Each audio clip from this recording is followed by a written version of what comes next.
नमस्कार मित्रों। आरोग्य जीवन यात्रा की हमारी जूम मीटिंग में आप सब लोगों का स्वागत है। आज छुट्टी का दिन है, फिर भी काफी लोग जुड़ रहे हैं। अच्छा ही है, क्योंकि लोगों को योगाहार के बारे में जानने के लिए काफी इंतजार रहती है। आवाज आ रही है?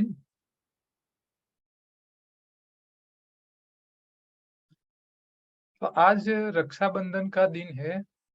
सब लोगों को रक्षाबंधन के त्योहार पे बधाई। अपनी बहन के पास राखी बंधवाते हैं, लेकिन कभी हम अपनी बहन की तंदुरुस्ती के बारे में नहीं सोचते हैं। मैंने देखा है कि ज्यादातर बहनें, स्त्री, वो परंपरा को ज्यादा ध्यान में लेते हैं, मायने रखते हैं। पढ़ी लिखी बहनें भी ऐसा करते हैं, क्योंकि स्त्री का जो माइंड होता है, सोच जो होती है, वो ज्यादातर लोगों पे भरोसा करने वाला होता है। आप सब्जी मंडी में जाओ और वहां आप ऊंचे आवाज से ऐसी कोई गलत बात भी बोल दोगे ना, कि भाई मेरे फलाने ढिंकने वो मंदिर पे गए थे, वहां उन्होंने बाधा रखी, उनको अच्छा हो गया। आप थोड़े ऊंचे आवाज से बोलोगे ना, तो आसपास वाली बहनें उसको सुन लेगी ना, तो ये बोलने वाला कौन है, क्या, कौन से उद्देश्य से बोल रहा है, कुछ नहीं सोचेगी। वो घर जाके पहले अपनी पड़ोस को, 5-10 बहनों को ये बात बोल देगी कि ऐसा ऐसा मैं सुन के आए, तुम भी करो। तो हमारी इंडियन वुमन जो है, उन लोगों को किसी भी बात में फंसाना है तो वो तुरंत फंस जाती है। बहनें, वो कभी सोचती नहीं है। उन्होंने बोला है ना, तो पक्का होगा। ये कुदरत ने उनको ऐसा ही दिमाग दिया है। और जो कम पढ़ी है, ऐसे बहनों की बात नहीं कर रहा हूं मैंने तो पढ़ी लिखी बहनें को भी ऐसे बर्ताव करते हुए देखा है। तो आपको मैं रिक्वेस्ट करता हूँ, जो बहनें हैं उनको भी, कि आप किसी भी चीज को सुनने के लिए मैं मना नहीं कर रहा हूँ, सुनो, लेकिन वो सामने वाला जो बोल रहा है, उसके पीछे का तर्क क्या है, उसके पीछे का लॉजिक क्या है, ये सारी बातें पे आप थोड़ा सोचो। इसके बाद आप कोई डिसीजन लो और दूसरे को बताओ, इससे पहले मत बताओ। और एक कहावत है कि बहनों के पेट में कोई बात टकती नहीं है। तो वो जब तक दूसरे को नहीं बताती ना, तब तक उनके पेट में चुंक आने लगती है, गुड़गुड़ होता रहता है। तो आप अपनी बहन को आज राखी के त्योहार के दिन पे ये आरोग्य के बारे में उनको बोलिए कि भाई, आप अपनी सेहत अच्छी रखोगे, सीख लोगे, तो आप आपकी फैमिली को भी ठीक रख पाओगे, बच्चों को भी अच्छी तरह रख पाओगे, उनको भी जीवन में समस्या नहीं आएगी। क्योंकि हर बहन, हर स्त्री को अपने खुद के लिए टेंशन नहीं होता है, लेकिन अपने पति, अपने बच्चों की चिंता सबसे ज्यादा उनको रहती है। वो खुद बीमार रहेगी तो चलेगी, चला लेगी, लेकिन उसका बच्चा जब बीमार पड़ता है ना, तो वो जमीन आसमान एक कर लेती है। तो आज राखी के त्योहार पे आप उन लोगों को बोलिए कि भी आप आरोग्य के लिए जो नीति नियम है कुदरत के, उसको समझने का प्रयत्न कीजिए। ज्यादातर बहनों के माइंड में जो आरोग्य के लिए बातें आती है वो अपने पेरेंट्स या तो दादा दादी के नुस्खे से आती है। और हेल्थ के बारे में जो घरगथ्थू प्रयोग इस्तेमाल करने की जब बात आती है तो सबसे पहले बहन ही बोलती है, स्त्री ही बोलती है कि ये करो, इससे ये हो जाएगा। और WHO ने हमारे भारत में जामनगर में ऑल्टरनेट थेरापी पे एक रिसर्च सेंटर बनाया है। उस टाइम WHO के जो सबसे बड़े हेड जो है वो आए थे ओपनिंग में, नरेंद्र मोदी साहब के साथ में थे, तो उन्होंने एक स्टेटमेंट दिया था। वो वो क्या दिया था कि दुनिया के सारे लोग जब बीमार पड़ते हैं ना तो सबसे पहले अपनी जो घरगथ्थू इलाज की जो पद्धतियां होती है उसको पहले अडॉप्ट करते हैं, उसका अमल पहले करते हैं। बाद में जाके जब उसके हाथ में कोई रास्ता नहीं बचता है तभी हॉस्पिटल में लोग जाते हैं। ये बहुत बड़ी बात उन्होंने बताई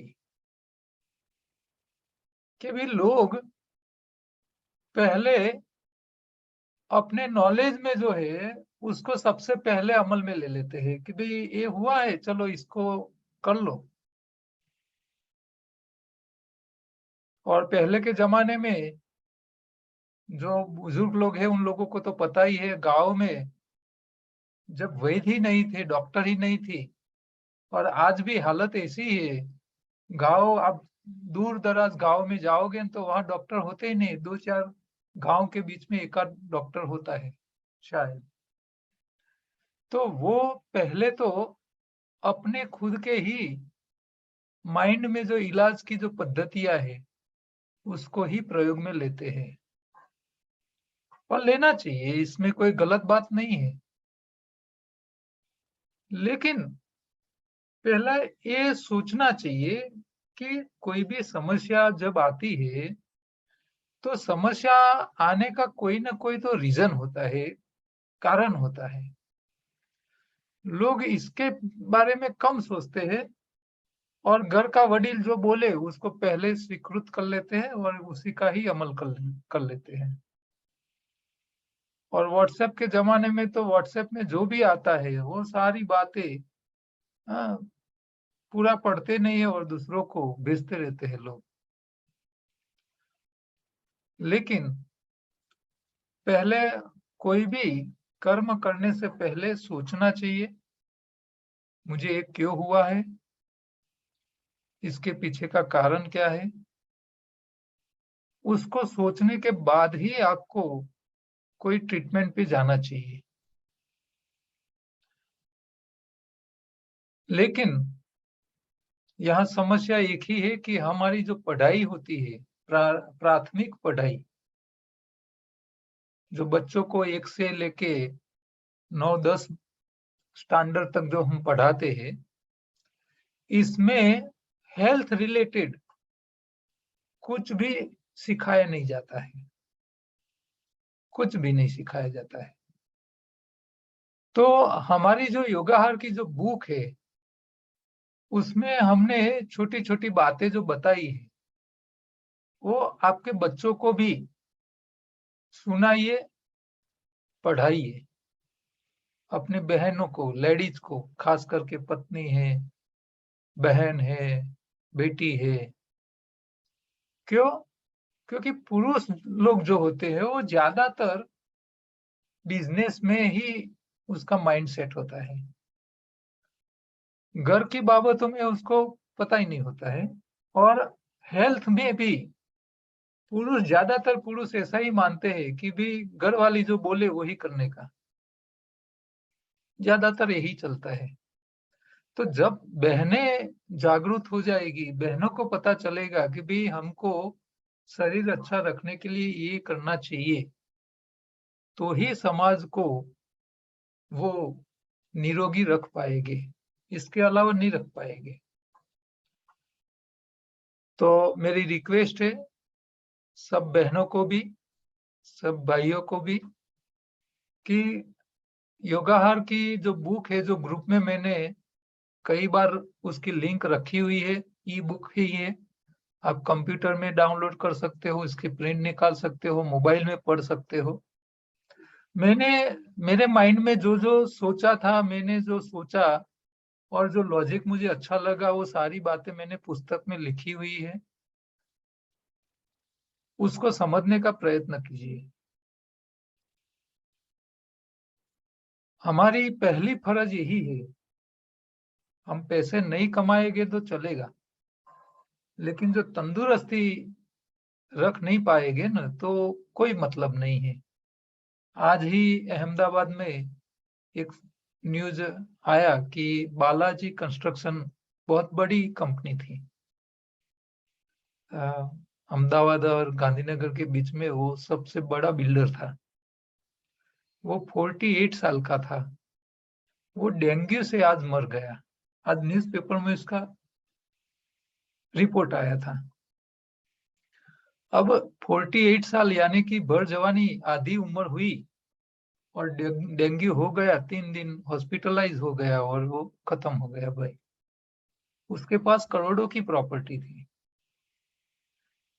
ये बालाजी जो बिल्डर था, बालाजी वाला, आशीष भाटिया करके, वो दिमागी व्यक्ति था। वो जब जब अपनी स्कीमें रखता था ना, तो कुछ अलग प्रकार की ही उसकी प्लानिंग, उसकी डिजाइन, वो सोचने वाला ऐसा बिल्डर था। लेकिन वो खुद अपना शरीर को ठीक नहीं रख पाए। तो ऐसा नहीं होना चाहिए। हमारे शरीर को संभालने की सबसे बड़ी जिम्मेदारी अपनी खुद की है, नहीं कि डॉक्टरों की। डॉक्टर आपको मदद कर सकते हैं, थोड़ा हेल्प कर सकते हैं, लेकिन संभालना तो आपको ही है। तो शरीर के खुराक के साथ शरीर का आपका मन भी उतना ही काम करता है। तो योग शास्त्र जो बातें बताता है, वो सिर्फ आसन प्राणायाम की बातें नहीं है। योग शास्त्र का मेन जो बात यही है, और भगवान ने भगवत गीता में भी यही बात सबसे पहले बताई है कि भी योगः कर्मसु कौशलम। योग की व्याख्या ही यही है कि आप जो भी काम करो कुशलता पूर्वक करो, उसके एक्सपर्ट हो जाइए। आप रोटी बनाते हो, बहनें जो रोटी बनाते हैं तो एकदम राउंड ही होती है, वो एक्सपर्ट है, तभी वो राउंड होती है, फूलती है। तो रोटी बनाने में हमने मास्टरी ले ली। अच्छा, भाई लोग जो होते हैं वो अच्छी जॉब कर लेते हैं, बिजनेस कर लेते हैं, पैसे कमा लेते हैं, तो मास्टरी उनकी है। तो जब आप पैसे कमाने में मास्टर हो जाते हो, अच्छी जॉब कर सकते हो, अच्छी रसोई बना सकते हो, सब में मास्टरी आ जाती है, तो हेल्थ में क्यों नहीं आती? क्यों? क्योंकि हम अपनी हेल्थ की जिम्मेदारी अपने हाथों में नहीं रखते, हमारे डॉक्टर के हाथों में दे देते हैं। डॉक्टर जो बोले वही करेंगे। जब आपने खुद की जिम्मेदारी ही खुद के पास रखने की थी, वो आपने डॉक्टर को दे दी। अब डॉक्टर दवाई खा के जीता होगा तो आपको क्या करेगा? अपनी गाड़ी के लिए ड्राइवर भी हम अच्छा रखते हैं कि भाई वो चलाने में ध्यान नहीं रखे, एक्सीडेंट कर ले, ऐसा ऐसा व्यसनी ड्राइवर को भी हम नहीं रखते हैं। क्यों? क्योंकि जीव का जोखम हो जाता है। तो आपके शरीर के खुद आप ड्राइवर हो, और आप अपनी ड्राइविंग करने की जगह आप दूसरे को ड्राइवर बना लेते हो, भी वो बोले ऐसा मैं करूं। ये नहीं होना चाहिए।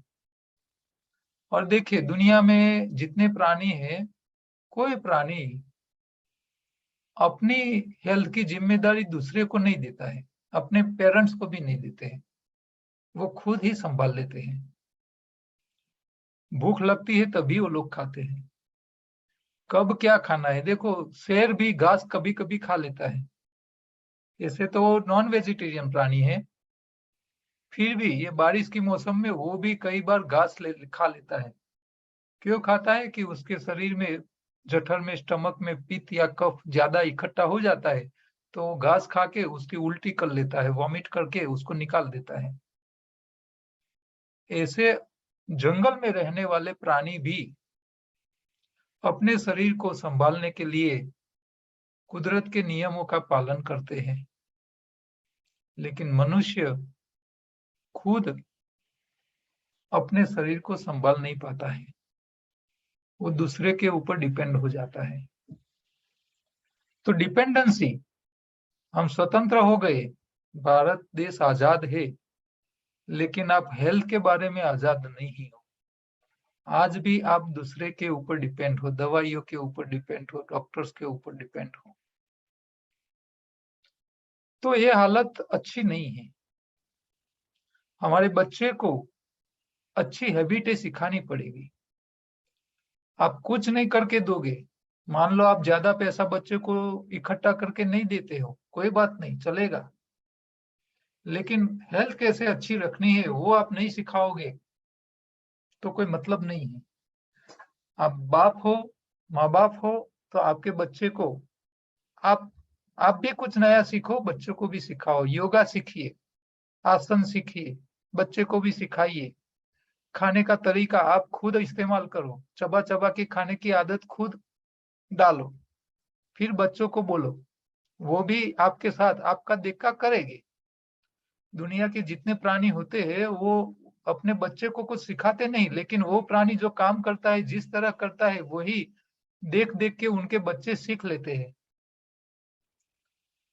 तो हम जो करेंगे वही हमारे बच्चे सीखेंगे।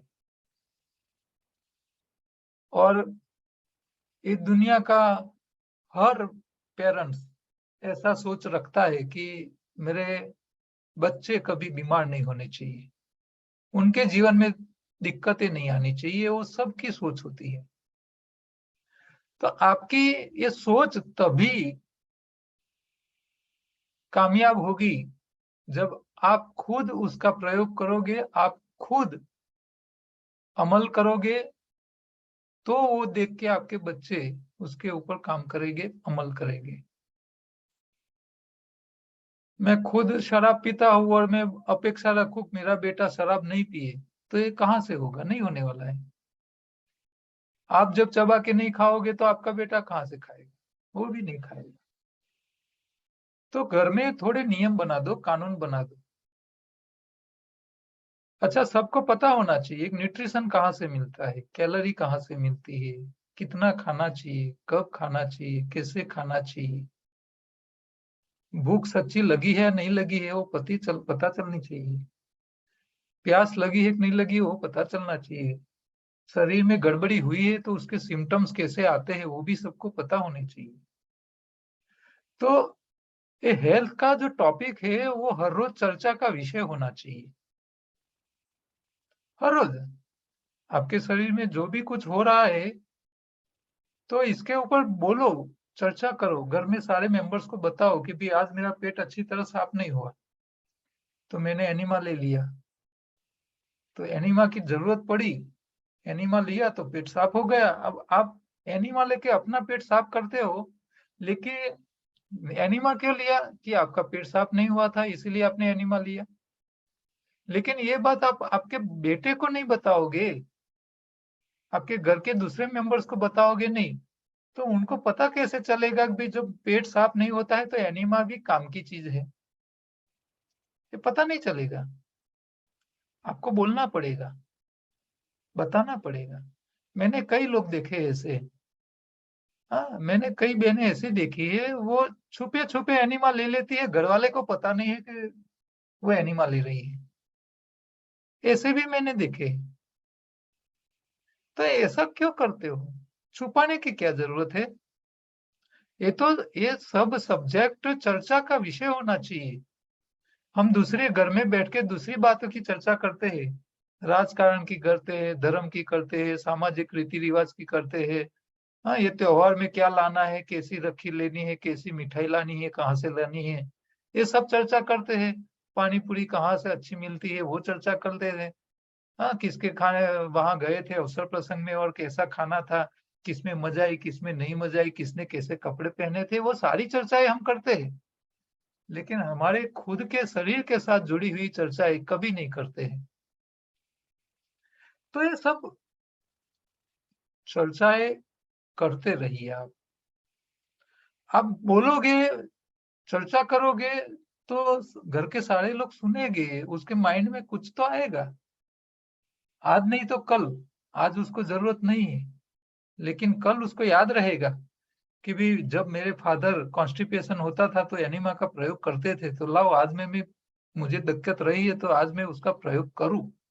कभी ना कभी उसको इच्छा तो होगी।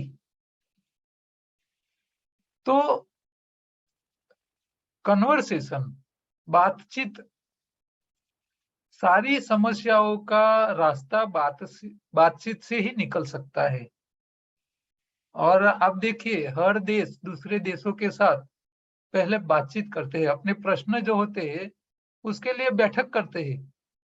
जो समस्या है, सरहद की हो या आतंकवाद की हो या कुछ भी हो, तो बातचीत पहले करते हैं। भाई हमको ये समस्या है आपकी ओर से, उसके लिए क्या किया जाए, रास्ता कुछ ढूंढो। तो ये जो बातचीत का जो जरिया है, वो सिर्फ एक दूसरे देश के लिए नहीं है, एक दूसरे व्यापारी के लिए नहीं है, सब जगह है। हाँ, बच्चों को भी स्कूल में जाते हैं तो वहां भी टीचर्स को बच्चों के साथ ऐसी बातचीत करनी चाहिए। मैं तो ऐसा मानता हूँ कि हर स्कूल में आधा टाइम सिर्फ पढ़ाई का होना चाहिए और आधा आधा टाइम ऐसी चर्चाओं के लिए होना चाहिए कि भी किसके घर क्या हुआ, किसी के कहाँ कोई झगड़ा हुआ था, किसी के कहाँ वहां कुछ क्या हुआ। ये जो सोशल, जो हमारे हर रोज जिंदगी में शामिल होने वाली बातें। मान लो कोई बच्चा रास्ते साइकिल लेके आ रहा है, एक्सीडेंट हो गया, तो उसकी भी चर्चा स्कूल के क्लासरूम में होनी चाहिए कि वो गिर गया, उसको लग गया, उसको फिर क्या किया। ये सारी बातें दूसरे बच्चों को भी बताना चाहिए। और इस ये बच्चों को अच्छी ट्रेनिंग देने में सबसे जो कोई आगे है न, तो वो है जापानीज लोग। जापानीज लोग अपने स्कूलों में बच्चों को झाड़ू लगाना कैसा लगाना चाहिए, रसोई कैसे बनानी चाहिए, कपड़े कैसे वॉश करने चाहिए, सारे अपने काम स्कूल के अभ्यास के साथ साथ सारी चीजें वो लोग पढ़ा लेते हैं। हमारे इंडिया में तो आप सफाई कराओ तो कोई उसका वीडियो ले लेगा और फिर व्हाट्सएप ग्रुप में या फिर सोशल मीडिया पे उसको रख देगा और जोर जोर से बोलेगी, अरे बच्चों के पास मजदूरी करा रहे हैं। अरे मजदूरी नहीं है, ये तो पढ़ाई है, पढ़ाई का हिस्सा होना चाहिए।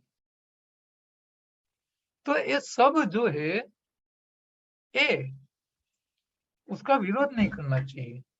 आप अपने बच्चों को ये सारी बातें जहां भी सीखने मिलती है उसका स्वागत करना चाहिए। तो स्कूलों में भी आधा समय पढ़ाई का होना चाहिए और आधा समय ट्रेनिंग का होना चाहिए। हाँ, सब प्रकार की ट्रेनिंग, बर्तन मांजने से लेके, हाँ, रसोई कैसे पकती है, कैसे बनानी चाहिए, कौन सी चीज कहाँ से कैसे उसको काटना है, ये सब क्यों नहीं सिखाया जाता।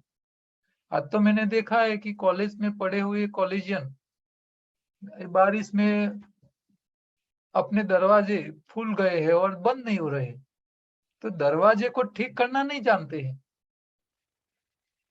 अब इंजीनियर हो गया है और खुद अपने रूम का खिड़की बंद नहीं हो रही है तो उसको ठीक नहीं कर सकता, दरवाजा बंद नहीं हो रहा है तो इसको ठीक नहीं। अरे फ्यूज जल गया है तो फ्यूज बांध नहीं सकता। तो ये ट्रेनिंग का क्या मतलब।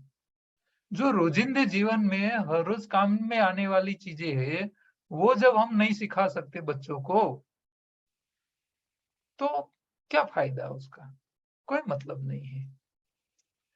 तो आपको ये सब चीजें सिखानी चाहिए, योग से लेके, आसन लेके, प्राणायाम से लेके, रसोई से लेके। घर में आपकी बीवी बीमार है तो उसको फिर आपको 1-2 दिन जरूरत पड़े तो रसोई भी बना के खिलाने की आपको ट्रेनिंग तो होनी चाहिए, झाड़ू लगाने की आदत तो होनी चाहिए। तो ये सब भले आप अच्छी तरह नहीं कर पाओगे, अपनी पत्नी जैसी करेगी वैसा नहीं होगा, लेकिन राहत तो रहेगी, आपको दूसरे के ऊपर डिपेंड तो नहीं रहना पड़ेगा। तो बच्चों को भी ये छोटी-छोटी बातें सिखाइए, खान-पान के तरीके से लेके घर के सारे काम भी सिखाइए। और मैंने तो देखा है कई बहनें तो अपने घरवाले को पानी भी नहीं भरने देते हैं। वो बोलता है पानी लाओ, पानी ला के दे देती है। अच्छा बूट लाओ, बूट ला के दे देती है। मोजा पहनाओ, निकालो, तो वो सब कर लेते हैं। ऐसा नहीं होना चाहिए, अपने काम खुद करो। और जो विदेश में डेवलप कंट्री जहाँ-जहाँ है, बड़ी-बड़ी जो हम सोचते हैं कि वहाँ जाके रहना चाहिए, ऐसे देश महान है।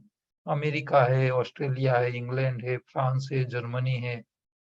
ये जो डेवलप कंट्री है, वहाँ पुरुष और स्त्री दोनों सब काम कर लेते हैं, सब काम।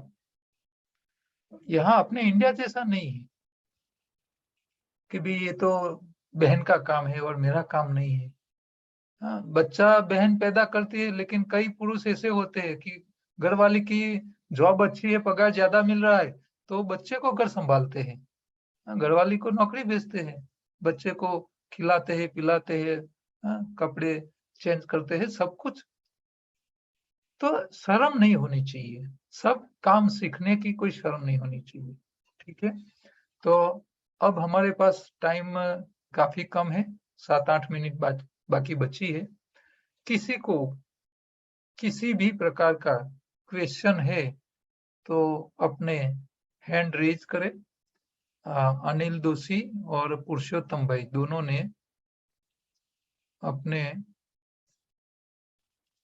हैंड रेज किए हैं, तो मैं पहले उन लोगों को अनम्यूट करता हूं।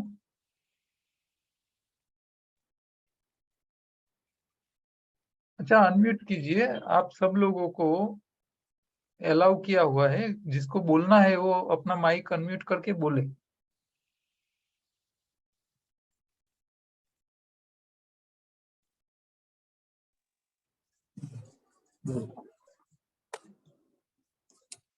बोलिए। Hello sir. जी, आपका वीडियो ऑन कीजिए, पता चले कौन बोल रहे हो।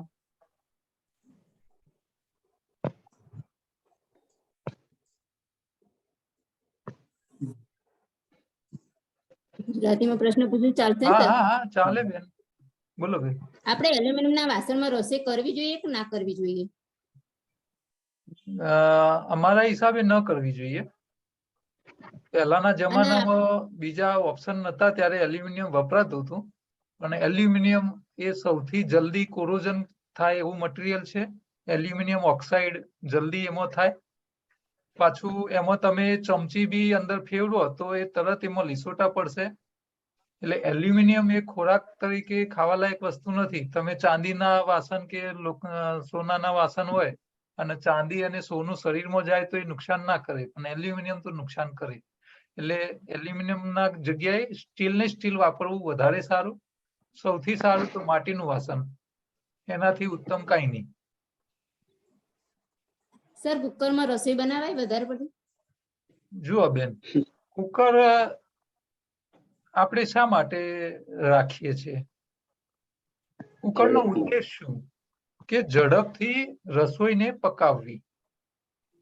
હવે કઈ રસોઈને ઝડપથી પકાવવી જોઈએ? તો હું એવું માનું છું કે શાકભાજીને કદાપી ઝડપથી નહીં પકાવવી જોઈએ। અચ્છા, શાકભાજીને તો પકાવી જ ના જોઈએ। જે વજનદાર ચીજ હોય, અનાજ છે, કઠોળ છે, એવી ચીજોને જ પકાવી જોઈએ। કેમ કે એને પકાવો તો એ જલ્દી ખાવા લાયક થઈ શકે અને જલ્દી ડાયજેસ્ટેબલ થાય. એટલે કુકરની અંદર અનાજ કઠોળ જેવી ચીજોને જ પકાવવી જોઈએ. શાકભાજી કદાપી કુકરમાં ન બનાવવી જોઈએ. અચ્છા, શાકભાજી આપણે ખાઈએ છીએ ન્યુટ્રિશન માટે, એટલે શાકભાજીને શક્ય હોય ત્યાં સુધી કાચી જ ખાવાનો આગ્રહ રાખો, મરી મસાલા કરીને. એને જો ગરમ કરશો તો પોષક તત્વો નષ્ટ થઈ જશે. અને આપણે બધી જ ચીજો પાછી કુકરમાં બનાવીએ છીએ, તો આ ખોટી પ્રેક્ટિસ છે. આમાંથી બહાર આવો.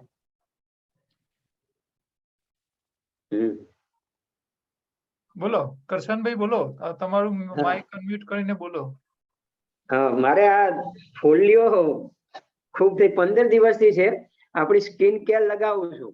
નહીં, સ્કિન કેર થી એ નહીં થાય. અંદરથી તમારી શરીરમાં ગડબડી છે. અને હું એવું માનું છું કે અત્યારે આ વાયરલ ઇન્ફેક્શન ચાલી રહ્યું છે, એના કારણે થઈ રહ્યું છે તમને. એટલે 1-2 દિવસ ઉપવાસ રાખો. ખાવું જ હોય તો લીંબુ જેવું ખાટા ફળ ખાવાનું રાખો અને કડવા રસ પીવાના રાખો. બરાબર. ગરપણ વાળી વસ્તુ નહીં ખાવાની. ડેરી પ્રોડક્ટ ટોટલી બંધ કરો. રાંધેલું બંધ કરી નાખો. કડવાશ અને ખટાશ આ 2 ચીજ જ. અને થોડી તીખાશ લેવી હોય તો લઈ શકો. શક્ય હોય તો ઉપવાસ વધારે ફાયદો કરશે. બરોબર છે. 24 કલાકના નિર્જળા કર્યા, બીજા દિવસે અનાજ ખાધું નથી. હા, એ નહીં તો તમે ઉપવાસ કરો એટલે રાહત તો દેખાતી હશે. હેલો રાજેશભાઈ. જી હા, જમ્યા પછી યોગ પ્રાણાયામ કરી શકાય ખરા? જમ્યા પછી ખાલી અનુલોમ વિલોમ પ્રાણાયામ કરી શકાય. અનુલોમ વિલોમ? હા, એ સિવાય ન કરાય. જમ્યા પછી કેટલા ટાઈમ કરી શકાય? એ કોઈ પણ તમે જમીને તરત ખુરશીમાં બેઠા એટલે અનુલોમ વિલોમ કરી શકો. એના માટે કોઈ બંધન નથી. પણ અહીંયા જો હવે તમે આ પ્રશ્ન કાઢ્યો છે એટલે મને એક વાત યાદ આવી. નાના બાળકો મોટા ભાગે જે શ્વાસ લે ને એ પેટથી લેતા હોય છે. શ્વાસ ભરે એટલે એનું પેટ ફૂલે, છાતી ના ફૂલે. અને શ્વાસ કાઢે એટલે પેટ અંદર જાય. એટલે નાના બાળકો જ્યારે એની માનું દૂધ પીવે છે એટલે એ શ્વાસ લેવાની એની પદ્ધતિ હોય છે પેટ દ્વારા હોય છે. એટલે એનું પેટ હલન ચલન થતું રહે એટલે દૂધ જલ્દી ડાયજેસ્ટ થઈ જાય. તો આપણે ભાઈ આ પ્રેક્ટિસ કરવી જોઈએ. ભોજન કર્યા પછી તમારે થોડો સમય યાદ આવે એટલી વાર શ્વાસ છાતીમાં ભળવાની જગ્યાએ પેટમાં ભળવો, પેટથી બહાર કાઢવો, પેટમાં ભળવો, પેટથી બહાર કાઢવો. તમે જો આ રીતે કરશો ને તો તમારું જે ભોજન છે ને એ જઠરમાં જલ્દી વલોવાશે. એની અંદર અંતઃસ્ત્રાવ વધારે આવશે, પાચક રસ વધારે આવશે. એટલે આ પણ શ્વાસ સાથે જોડાયેલી ક્રિયા છે. એટલે થોડો ટાઈમ શ્વાસ ભરતી વખતે પેટ ફૂલાવવું, બહાર કાઢો એટલે પેટને પાછું અંદર થોડું. એટલે આવી પ્રેક્ટિસ ભોજન કર્યા પછી કરવાથી આંતરડામાંથી મળ આગળ વધે, ભોજન અંદર જલ્દી હલે, ડાયજેસ્ટ જલ્દી થશે અને એના ફાયદા થશે. એટલે નાના બાળકો જ્યારે મોટા થતા જાય છે એમ પછી એના પેટથી શ્વાસ લેવાની ક્રિયા ધીમી પડી જાય છે અને પછી ખાલી ફેફસા ઉપર આવી જાય છે. તો અનુલોમ વિલોમ પ્રાણાયામ ભોજન કર્યા પછી જો તમે કરો તો હું એવી અપેક્ષા રાખીશ અને કહીશ તમને કે એ વખતે શ્વાસ છાતીમાં ભળવાની જગ્યાએ તમે પેટ ફૂલાવીને એટલે ફેફસાને નીચેની તરફ ધક્કો મારીને પેટ બહાર કાઢી અને પાછું અંદર લેવાની ક્રિયા કરશો તો ભોજન સારી રીતે ડાયજેસ્ટ થઈ શકશે. આંગળા સાહેબ, આંગળા છે ને એ ચડી જાય છે અને નસો ખેંચાતી હોય એવું લાગે. હા, એટલે અત્યારે એ તમારી આ વાયરલ ઇન્ફેક્શનમાં જે ડેન્ગ્યુ ચિકનગુનિયા ને એવું થાય ને એ વખતે આવા બધા સિમ્ટમ્સ આવતા હોય છે. એટલે અત્યારે દેખો ચોમાસામાં તો એક જ વાર ખાવાનું કીધું છે શાસ્ત્રોએ, પણ આપણે છતાં 2-2 વાર ખાઈએ છે. તો આ ન હોવું જોઈએ. શિયાળો હોય 3 વાર ખાવ તો ચાલે, ઉનાળામાં 2 વાર ખવાય ને ચોમાસામાં 1 જ વાર ખવાય. અને ચોમાસામાં ખાસ પાછું સાચવવાનું હોય છે. કાચામાં બી વધારે પડતું પાકી ગયેલું કાચામાં ન ખાવું, કારણ કે ગેસ કરે, વાયુ કરે, આ બધી સમસ્યાઓ હોય છે. એટલે ચોમાસામાં તો એકદમ કાચું ન ખાવું.